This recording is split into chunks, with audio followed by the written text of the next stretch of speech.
शुभं करोति कल्याणं आरोग्यं धन संपदा शत्रुबुद्धि विनाशाय दीपकाय नमोस्तुते।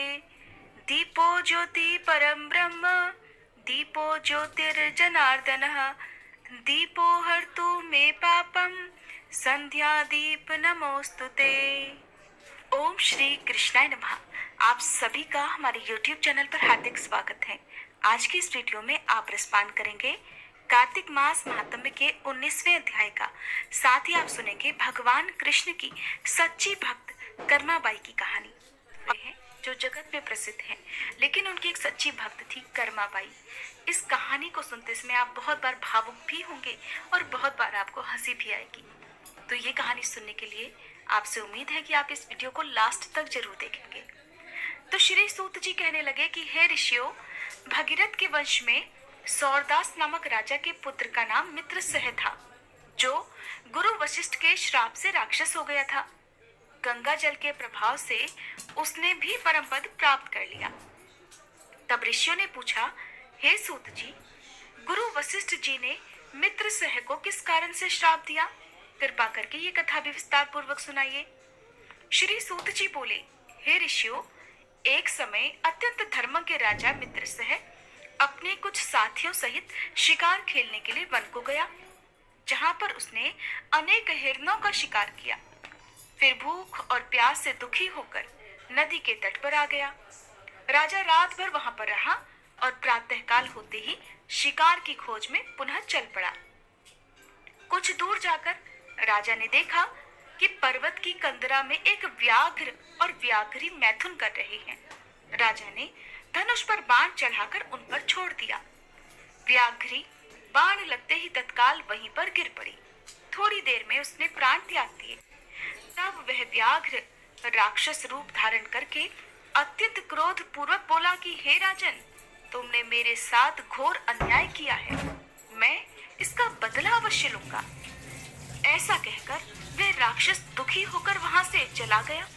कुछ वर्ष के बाद राजा मित्रसह ने अश्वमेध यज्ञ किया, जिसमें अनेकों ऋषि मुनि बुलाए गए। गुरु वशिष्ठ जी ने ब्रह्मा विष्णु आदि देवताओं को विधि पूर्वक हवि देकर यज्ञ समाप्त किया और फिर स्नान करने के लिए नदी के तट पर चले गए। गुरु वशिष्ठ जी के यज्ञ मंडप से जाते ही वह राक्षस, जिसकी पत्नी व्याघ्री को राजा ने वन में मार दिया था, बदला लेने के लिए उसी यज्ञ स्थल पर आ गया। वह कैसे आया?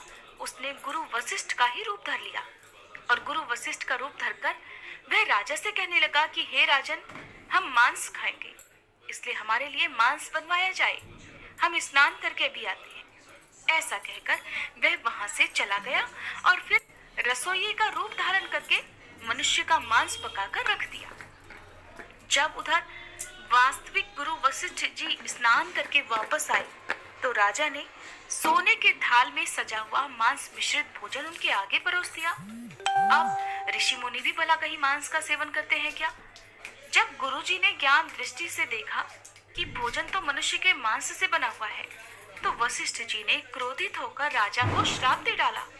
हे राजन, तुमने हमको मांस मिश्रित राक्षसों के खाने योग्य भोजन दिया है, इसलिए तुम राक्षस हो जाओ। वशिष्ठ जी का श्राप सुनकर राजा बड़े असमंजस में पड़ गया कि कहाँ तो गुरुजी ने खुद ही मुझसे कहा था कि मेरे लिए मांस पकाया जाए, अब मांस परोसा तो मुझे श्राप दे रहे हैं। ये सुनकर राजा ने विनय पूर्वक कहा, हे गुरुदेव, क्रोध मत कीजिए, आपकी आज्ञा से ही तो ऐसा भोजन बनवाया गया है। राजा की ये बात सुनकर अब गुरु वशिष्ठ जी सोच में पड़ गए। उन्होंने ध्यान लगाया, ध्यान धरकर देखा और फिर राक्षस द्वारा चले जाने का संपूर्ण वृतांत राजा को बता दिया। तब राजा भी निरपराध श्राप दिए जाने के कारण अंजलि में जल लेकर उन्हें श्राप देने को तत्पर हुआ। ठीक उसी समय उसकी रानी दमयंती आकर कहने लगी कि राजन, आप तो क्षत्रिय हैं, इसलिए क्रोध का परित्याग कीजिए और जो कुछ आपके भाग्य में लिखा था उसे भोगिए। जो मनुष्य अपने गुरु पर रोष करता है वह वन में जाकर ब्रह्म राक्षस हो जाता है, इसलिए आप शांत ही रहिए। पत्नी के इन वचनों को सुनकर राजा क्रोध त्याग कर सोचने लगा कि अब क्या करना चाहिए। फिर राजा ने अंजलि के जल को जैसे ही अपने पैरों पर डाला, त्यों ही उसके पैर काले पड़ गए, क्योंकि वह श्रापित जल था। इसी कारण वह राजा राक्षस रूप में कलमाशपाद के नाम से विख्यात हुआ। निरपराध राजा गुरु वशिष्ठ जी के चरणों में गिरकर बारंबार क्षमा मांगते हुए अपनी मुक्ति का उपाय पूछने लगा। तब वशिष्ठ जी ने कहा कि क्योंकि हे राजन, ये पाप तुमसे अनजाने में हुआ है, इस कारण मेरे श्राप का प्रभाव 12 वर्षों तक ही रहेगा। इसके पश्चात तुम अपने वास्तविक स्वरूप में वापस आ जाओगे और अनेक वर्षों तक राज्य का भोग करते हुए गंगा जल के प्रभाव से मुक्ति प्राप्त करोगे और भगवान विष्णु की सेवा करते हुए अंत काल में विष्णु लोक को प्राप्त हो जाओगे। ऐसा कहकर गुरु वशिष्ठ जी अपने आश्रम को चले गए और राजा भी राक्षसी देह धारण करके निर्जन वनों में भूखा प्यासा भटकने लगा। कई वर्षों तक अनेकों कष्ट सहने के बाद वह राक्षस एक दिन नर्मदा नदी के तट पर आया और वहां भी पशु पक्षी मनुष्य और सर्प आदियों को खाकर विचरण करने लगा। वहां घूमते हुए उसने एक दिन नर्मदा नदी के तट पर एक मुनि को अपनी पत्नी के साथ रमण करते हुए देखा। भूख से पीड़ित होने पर जैसे व्याघ्र मृग को पकड़ लेता है, ठीक उसी प्रकार उसने मुनि को पकड़ लिया। मुनि की पत्नी ने जब अपने पति को राक्षस के हाथों में देखा, तब मुनि की पत्नी को लगा कि उसके पति के प्राण अब संकट में हैं। तो वह राक्षस रूपधारी राजा से विनय पूर्वक बोली कि आप वास्तव में राक्षस नहीं बल्कि सूर्य कुल में उत्पन्न मित्रसह नाम के राजा हैं।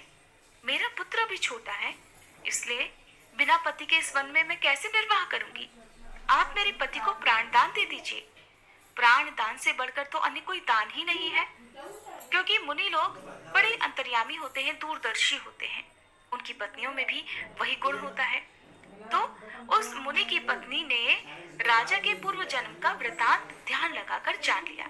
उस पत्नी की इस प्रार्थना का राक्षस पर कोई प्रभाव नहीं पड़ा और जैसे कोई व्याघ्र हिरण के छोटे बच्चे को पकड़कर खा जाता है, ठीक वैसे ही वह राक्षस भी उस मुनि को खा गया।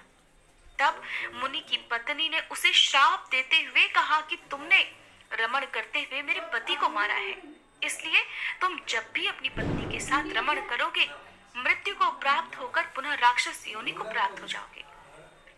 एक तो वह राजा पहले ही राक्षस हो जाने का श्राप झेल रहा था, अब यहाँ मुनि की पत्नी ने उसे एक साथ दो श्राप दे डाले। ये 2 श्राप एक साथ सुनकर राक्षस देहधारी राजा भी क्रोधित होकर बोला, हे दुष्टे, एक अपराध के बदले तुमने मुझे 2 श्राप दिए हैं, इसलिए तुम भी पिशाचिनी बन जाओ।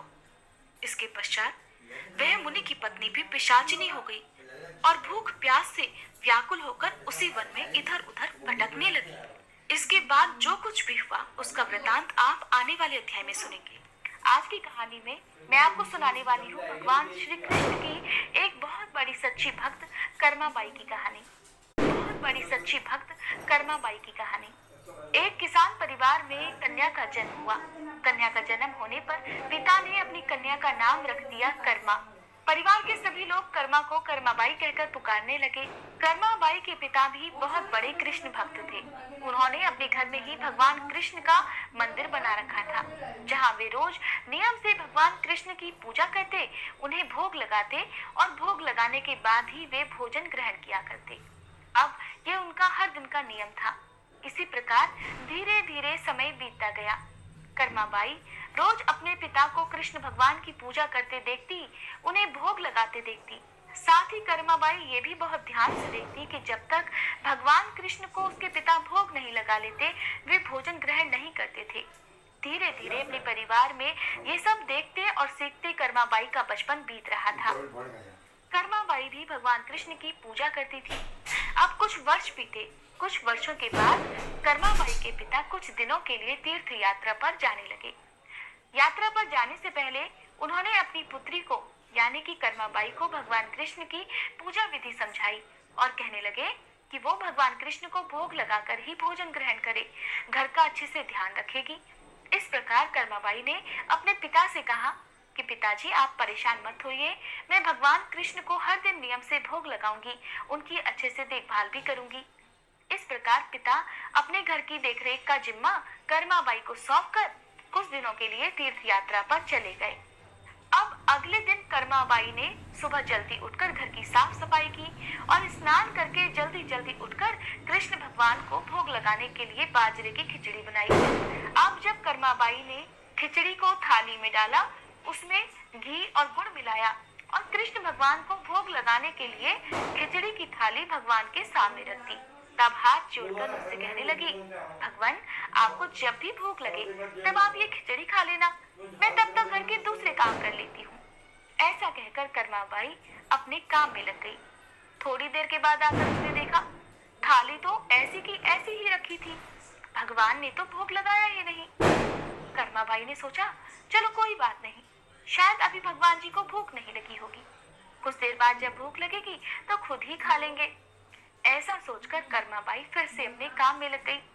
अब वो बीच बीच में बार बार देखती रहती कि भगवान ने भोग लगाया या नहीं, भगवान ने भोग लगाया या नहीं। लेकिन खिचड़ी की थाली में से भगवान ने तो एक दाने का भी भोग नहीं लगाया। अब जब भोग नहीं लगाया तो खिचड़ी की थाली ऐसी पड़ी रही। इधर दोपहर का समय हो गया। अब कर्माबाई को चिंता होने लगी कि भगवान ने आज भोग क्यों नहीं लगाया, या खिचड़ी अच्छी नहीं बनी, या उसमें घी और गुड़ की कमी रह गई। ऐसा सोचकर कर्माबाई ने रसोई घर में से थोड़ा सा घी और गुड़ निकाला और उसे खिचड़ी में मिला दिया। अब थाली लेकर भगवान के सामने वो खुद बैठ गई और भगवान कृष्ण से भोग लगाने के लिए विनती करने लगी। लेकिन भगवान जी थे कि भोग लगाने के लिए तैयार ही नहीं थे। कर्माबाई ने भी सुबह से अब तक भोजन नहीं किया था, क्योंकि वो अपने बचपन से ही देखती आई थी कि उसके पिताजी तब तक भोजन नहीं ग्रहण करते जब तक कि वो भगवान को भोग न लगा ले। तब कर्माबाई ने भगवान से कहा कि भगवान, अब तो आप भोग लगा लीजिए, मैंने आपकी पूजा की और आपके भोग की जिम्मेदारी पिताजी मुझे देकर गए हैं। अगर आप पिताजी का इंतजार कर रहे हैं तब तो आपको आज के दिन भूखा ही रहना पड़ेगा, क्योंकि पिताजी तो तीर्थ यात्रा पर गए हैं और बहुत दिनों के बाद वापस आएंगे। इसलिए हे कृष्ण भगवान, आप भोग लगा लीजिए, नहीं तो मुझे भी भूखा रहना पड़ेगा, क्योंकि पिताजी तो तीर्थ यात्रा पर गए हैं और कुछ दिनों के बाद ही वापस आएंगे। तब तक आपको मेरे हाथ से बना हुआ भोजन ही करना पड़ेगा। भगवान जी, मुझे अच्छे से व्यंजन बनाने नहीं आते, ना ही मैं स्वादिष्ट भोजन बना पाती हूँ और ना ही मुझे विधि विधान से पूजा पाठ करना आता है।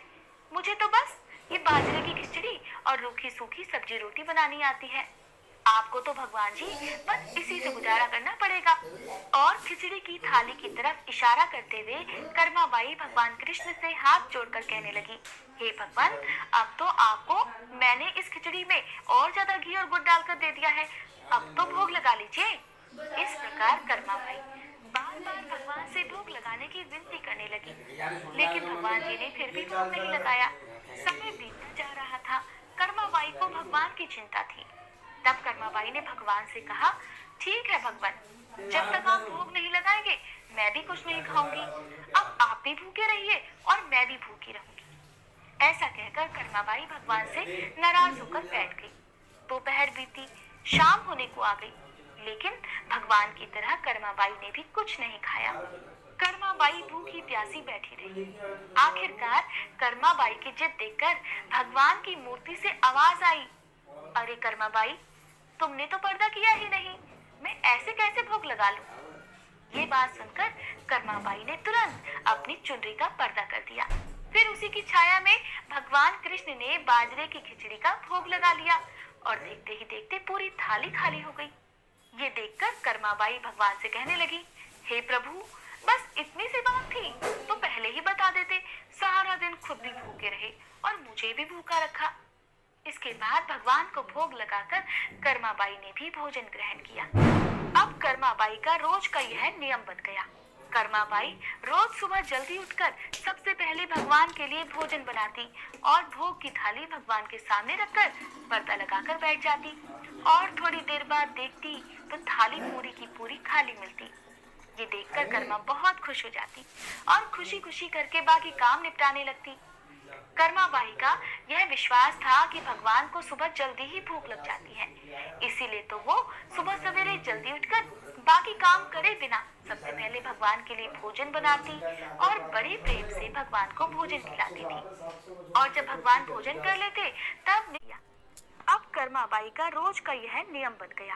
कर्माबाई रोज सुबह जल्दी उठकर सबसे पहले भगवान के लिए भोजन बनाती और भोग की थाली भगवान के सामने रखकर पर्दा लगाकर बैठ जाती और थोड़ी देर बाद देखती तो थाली पूरी की पूरी खाली मिलती।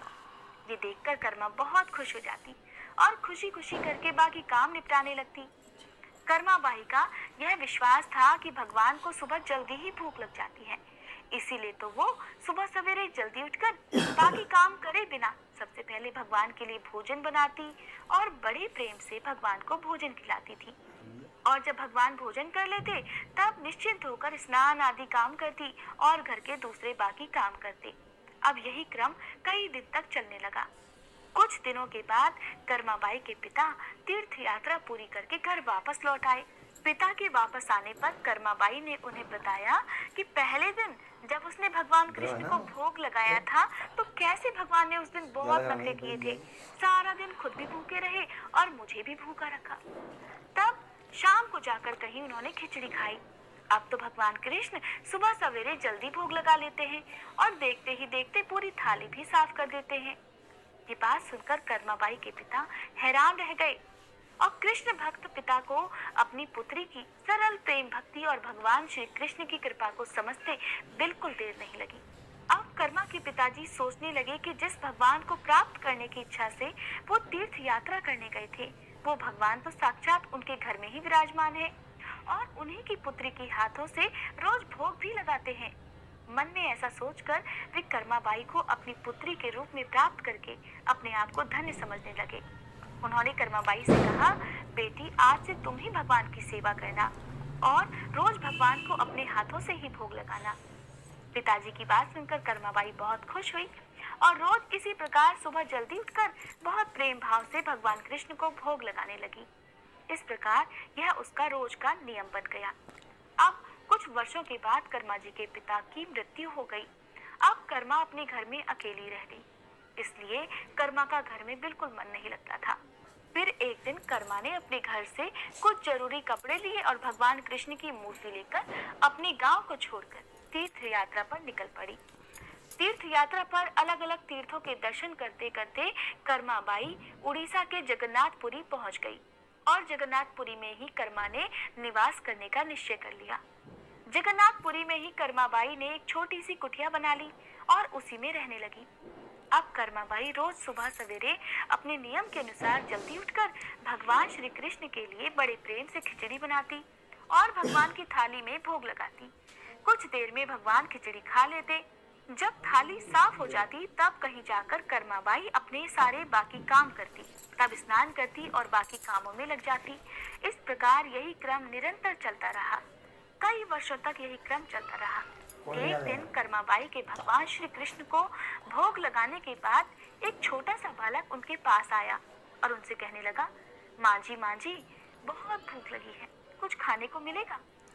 कर्माबाई कहने लगी, हाँ बेटा बिल्कुल, मैंने अभी अभी तो खिचड़ी बनाई है, आजा बैठ जा, तू भी खिचड़ी खा ले। ऐसा कहकर कर्माबाई बड़े प्रेम से उस बालक के लिए एक थाली में खिचड़ी परोस कर ले आई और बड़े प्रेम से उसे खिचड़ी खिलाने लगी। अब बालक भी बड़े चाव से खिचड़ी खाने लगा।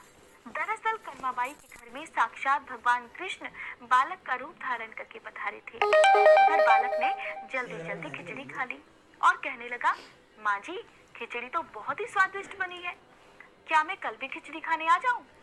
तब कर्माबाई कहने लगी, अरे बेटा कल क्या, मैं तो तेरे लिए रोज खिचड़ी बनाकर रखूंगी, तो रोज खिचड़ी खाने आ जाया कर। बालक कहने लगा, ठीक है माँ जी, अब से मैं रोज खिचड़ी खाने आऊंगा। ऐसा कहकर बालक चला गया। अगले दिन से वह बालक रोज सुबह सवेरे कर्माबाई के पास खिचड़ी खाने आने लगा। बालक कहने लगा, ठीक है माँ जी, अब से मैं रोज खिचड़ी खाने आऊंगा। ऐसा कहकर बालक चला गया। अगले दिन से वह बालक रोज सुबह सवेरे कर्माबाई के पास खिचड़ी खाने आने लगा। कर्माबाई भी रोज सुबह नियम से जल्दी उठकर भगवान कृष्ण के लिए खिचड़ी बनाती और भगवान के सामने थाली रख देती। फिर भगवान कृष्ण खिचड़ी का भोग लगाते। थोड़ी ही देर बाद वो बालक भी आ जाता उसे भी बड़े प्रेम से खिचड़ी खिलाती और उसके बाद अपने स्नान, दान, ध्यान आदि कामों में कर्माबाई लग जाती। एक दिन की बात है, कर्माबाई की कुटिया के पास एक साधु आया। बातों ही बातों में उसे पता चला कि कर्माबाई बिना स्नान ध्यान किए और बिना चूल्हा चौका किए भगवान कृष्ण के लिए खिचड़ी बनाती है और भोग लगाती है। तब उसने कर्माबाई के पास जाकर कहा कि स्नान किए बिना भगवान की पूजा करने और भोग लगाने से बड़ा भारी पाप लगता है। इसलिए उसने कर्माबाई को स्नान करके पूरे विधि विधान से पूजा करके भोग लगाने को कहा।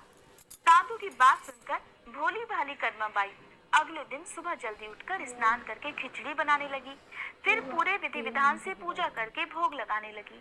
लेकिन ये सब करने में कर्माबाई को बहुत देर लग जाती। अब वो बालक तो रोज सुबह अपने समय से आ जाता और कर्मा से कहता, माँ जी मुझे भूख लगी है, जल्दी से खिचड़ी तो दे दो। माँ जल्दी करो और जल्दी। तब कर्माबाई उससे कहने लगती, थोड़ी देर रुक जाओ बेटा, अभी देती हूँ, बस थोड़ी देर। और जब कर्मा भगवान श्री कृष्ण को भोग लगाकर बालक को खिचड़ी खाने को देती तो बालक उसे बहुत जल्दी से खाकर हाथ मुंह साफ किए बिना ही जल्दी से खाकर उठकर भाग जाता। अब कुछ दिनों तक यही क्रम लगातार चलता रहा और इन्हीं दिनों में भगवान श्री जगन्नाथ के मंदिर में सुबह के समय मूर्ति के मुख पर खिचड़ी लगी थी मिलती। ये देखकर मंदिर में सेवा करने वाले पुजारी, जो स्वयं बहुत बड़े कृष्ण भक्त थे, वे सोचते, आजकल ये भगवान के मुख पर खिचड़ी कैसे लग जाती है, हम तो कभी खिचड़ी का भोग भी नहीं लगाते, फिर ये खिचड़ी आती कहाँ से है। फिर कुछ दिनों तक लगातार भगवान के मुख पर लगी खिचड़ी को देखने के बाद पुजारी जी इसे भगवान की लीला मानते हैं और समझ जाते हैं कि भगवान रोज कहीं से खिचड़ी खाकर आते हैं। भगवान की लीला को समझकर वो मन ही मन भगवान से पूछते हैं कि हे प्रभु, कहाँ से खिचड़ी खाकर आते हो, जरा हमें भी तो बताओ। फिर उसी रात भगवान ने पुजारी को सपने में दर्शन दिए और कहने लगे कि मेरी एक भक्त है कर्माबाई, जो जगन्नाथपुरी में ही रहती है। वही रोज सुबह सवेरे मेरे लिए बाजरे की खिचड़ी बनाती है और बड़े प्रेम से मुझे भोग लगाती है और मैं भी रोज सवेरे जल्दी जल्दी कर्माबाई के पास खिचड़ी खाने पहुंच जाता हूँ। मुझे उसके हाथ की बनी खिचड़ी बहुत पसंद है। परंतु कुछ दिन पहले कर्माबाई के पास एक साधु आया था और उसे स्नान ध्यान करके विधि विधान से पूजा करके भोग लगाने को कह गया। इसीलिए आजकल कर्माबाई विधि विधान से पूजा करने के बाद ही भोग लगाती है और उसके बाद मुझे खिचड़ी खिलाती है। लेकिन ये सब काम करने में उसे बहुत देर हो जाती है और तब तक मुझे खिचड़ी का इंतजार करना पड़ता है और भूख भी बर्दाश्त करनी पड़ती है। और जब तक मैं कर्माबाई के घर में खिचड़ी खाता हूँ तब तक यहाँ मंदिर में भक्तजन आने लगते हैं। इसीलिए आजकल मुझे खिचड़ी खाकर मुंह हाथ धोए बिना ही जूठे मुंह भाग कर आना पड़ता है। स्वप्न में दर्शन पाकर पुजारी ने अगले दिन उस साधु की खोज कराई और साधु को बुलाकर उसे सारी बात बता दी। पुजारी से यह सब बातें जानकर वह साधु घबराने लगा।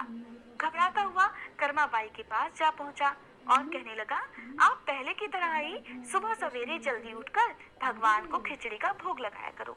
आपके लिए कोई भी नियम या विधान करने की जरूरत नहीं है। साधु की बातें मानकर कर्माबाई अब पहले की तरह बिना स्नान ध्यान किए भगवान के लिए भोजन बनाती और फिर उन्हें भोजन कराती। तब तक वो नन्हा बालक भी उनके पास खिचड़ी खाने पहुंच जाया करता। इस तरह से ये क्रम लगातार चलता रहा और फिर एक दिन कर्माबाई इस संसार को छोड़कर प्रभु के धाम में चली गई। कहते हैं जब कर्माबाई की मृत्यु हुई तब जगन्नाथपुरी के मंदिर में भगवान के श्री विग्रह के नयनों से अश्रु निकल रहे थे। ये देखकर मंदिर के सभी पुजारी और जगन्नाथपुरी के राजा भी मंदिर में उपस्थित हो गए और प्रभु से विनती करने लगे कि हे प्रभु, क्या हमसे कोई भूल या अपराध हो गई है जिसके कारण जगत के पालनहार की आंखों से आंसू निकल रहे हैं। फिर उसी रात पुजारी जी और जगन्नाथपुरी के राजा के स्वप्न में भगवान ने दर्शन देकर कहा, आज माँ कर्माबाई इस लोक से विदा हो गई हैं और मुझ में ही विलीन हो गई, परंतु अब रोज सुबह सवेरे मुझे बाजरे की खिचड़ी कौन खिलाएगा। फिर अगले दिन जगन्नाथपुरी के राजा ने मंदिर के सभी पुजारियों और संतों से राय ली और ये आदेश जारी कर दिया कि आज से भगवान को सुबह सवेरे सबसे पहले माँ कर्माबाई के नाम से खिचड़ी का भोग लगाया जाएगा। जिससे भगवान को कभी भी माँ कर्माबाई की कमी महसूस ना हो। कहा जाता है आज भी भगवान श्री जगन्नाथ जी के मंदिर में श्री जगन्नाथ जी के विग्रह को 56 भोग से पहले बाल रूप में खिचड़ी का भोग लगाया जाता है और इसे बाल भोग कहा जाता है। सैकड़ों साल बीत चुके हैं लेकिन आज भी ये प्रथा वैसी की वैसी चली आ रही है। तो आज की ये कहानी आपको कैसी लगी मुझे